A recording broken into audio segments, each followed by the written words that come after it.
and welcome to Minimalist. This is the channel that talks about aspiring minimalism, trying to dissect expectation from a pursuit of perfectionism, which is why I think I personally have been stymied in my quest for what minimalism means to me and how I need to go about that and what this journey entails. It has been a very, very long journey. It's now 2025. I first stumbled on this term back in 2015. So it's been a decade long pursuit for me, and it'd be putting it mildly to say that I'm not even close. So back in 2015, I stumbled upon this blog. I think it was a link in Facebook. The blog was called Unfancy.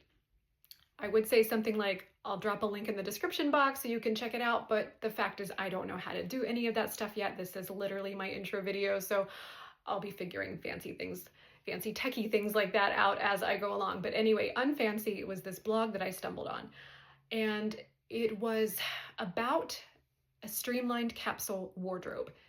I believe she had hers dissected by seasons, so she had like 4 capsule wardrobes. This was a completely new concept to me. At the time, I had a gigantic walk-in closet stuffed full of clothes that I didn't fit me well. Every morning getting dressed for work was an absolute catastrophe. Standing in front of, I'm sure we can all relate, standing in front of this massive wardrobe with literally nothing to wear. And then this idea of having a very curated, very few pieces, think like the Cheesecake Factory menu versus a fine dining menu, and paring down your wardrobe so that you have these curated fine dining pieces that you like to wear and you feel good in every single day. That was a completely foreign, but also extremely welcoming concept to me. So I went on a mission to declutter my wardrobe. That's what I started with. I made a lot of progress. I have decluttered my wardrobe probably like 50 something times in the last 10 years at least, because I do it multiple times a year. And I'm starting to wonder if I'm addicted to decluttering. Like the journey is more meaningful to me than the destination. Maybe it's not meant for me to get there. That's kind of depressing now that I say that out loud. So scratch that. That's not going to happen. I just think that it takes people. Some people do this overnight. Some people, it takes them a decade. I'm a late bloomer. That's what I am. So this is me trying to be accountable to myself. And also because I know I cannot possibly be the only person that is struggling so hard with this in every area of my life, and not just my wardrobe. I will show you a mini tour of my home. You will see my not so minimalist bathroom and kitchen pantry and my office that is right around the corner over there. The one step I did right in my minimalism journey with my wardrobe was I got rid of my walk-in closet. I converted it into an office for myself, and I have and you will see this later, a freestanding like European style wardrobe that has most of my clothes. I also have a chest of drawers. And then I also have this giant trunk that my tripod is sitting on. And this giant trunk is stuffed with clothes that need to be decluttered again. So I've been great at decluttering, and I've been awful at recluttering. So I excel at both. I can declutter and reclutter like nobody's business. It's a gift. It's a gift. So I used to think that I was lazy. I used to think that I was this master level procrastinator. And I read a quote once that said, if you are a true perfectionist, like a self-inhibiting, you get in your own way kind of perfectionist, you never even really start, because you stumble up front because your expectations never match what you were actually able to do like in a moment or in a weekend. And you get so frustrated that you just full stop. And then you blame yourself and you feel lazy, you feel like a failure.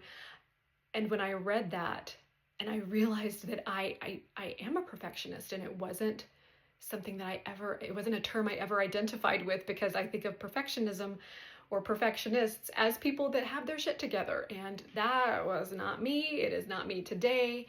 I don't know if it will ever be me. We're going to find out. Stick around.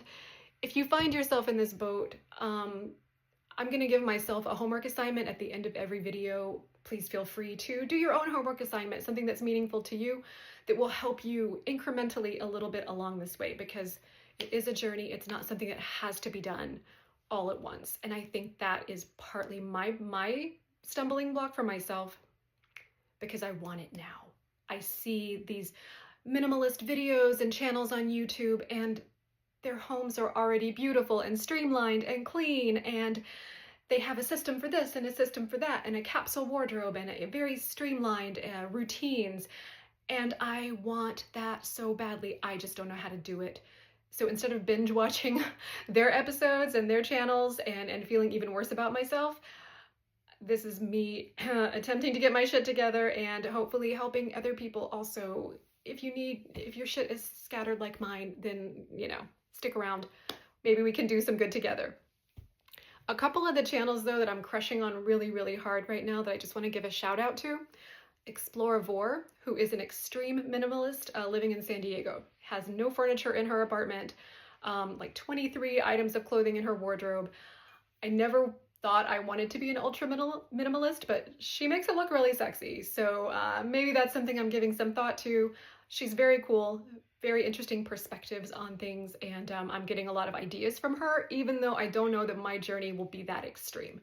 Another one that I really like is called Be a Minimalist, who is based in Portugal, and she's a little bit not as ultra minimalist, but I think for me a little bit more realistic in her what she has set up for herself. So those are two that I love. Be a Minimalist and Exploravore are the two that I'm watching right now for inspiration. As you will see later in my home tour, I am nowhere near that. But that's what I'm working towards. So I hope that this can help some people. I hope it can help myself. My God, like, help yourself to help other people. That's kind of what I'm striving towards here.